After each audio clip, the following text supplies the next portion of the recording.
Hello family. कसं राहतं ना की घरातले कामं म्हणजे बाहेरचे कामं जे राहतात ते संपल्यानंतर आपण असं म्हणतो की नाही आता घराचे कामं करून घेऊत, 2 दिवसाचा टाईम भेटला आहे तितक्या वेळमध्ये म्हणून.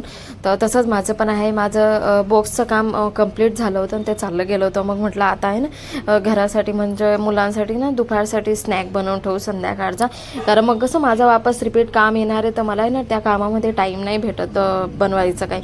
मुलांना नाश्ता बिष्टा करण्याचा टाईम नाही भेटत. म्हणून मी हे ना आज मेथीची मटरी बनवणार होती.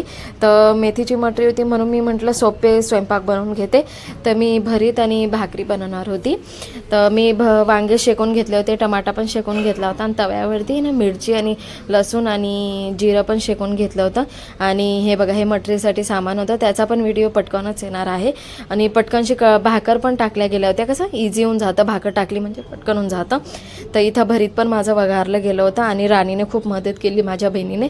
ती ना मेथीन ते चॉप करत होती, तिने मस्तपैकी बारीक चॉप करून दिली होती मेथी. आणि नंतर आम्ही भरीत झालं ना मग नंतर मटरी बनवून घेतली होती. मी या क्लिपमध्ये नाही दाखवलं आहे तुम्हाला. तर असंच राहतं माझं, कारण माझं दुसरं काम पण राहतं ना म्हणून मला टाईमच भेटत नाही मुलांसाठी काही बनवण्याचा, नाश्ता नुष्टा असं काही. तर मी म्हटलं मला टाईम भेटलेला आहे 2 दिवसात, तर त्याच्यातमध्येच मी काही ना काही बनवून घेते. तर मटरी होत होती, इथं तळावत होती आणि आम्ही जेवण करत होतो. जेवण झाल्यानंतर भांडे कुंडे घासले, रात्रीची जी कामं होते ती करून घेतले. तर व्हिडिओ आवडला असणार तर लाईक सबस्क्राईब. भेटूया पुढच्या व्लॉग.